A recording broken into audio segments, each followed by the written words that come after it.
Rotate switch at diode position. When negative is connected to cathode and positive probe connected to anode, then there is some reading shown on multimeter, and this reading is approximately forward voltage drop of the diode.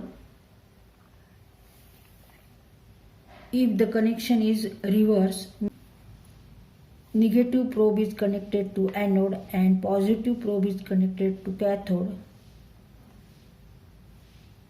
then 1 will be shown only on the multimeter.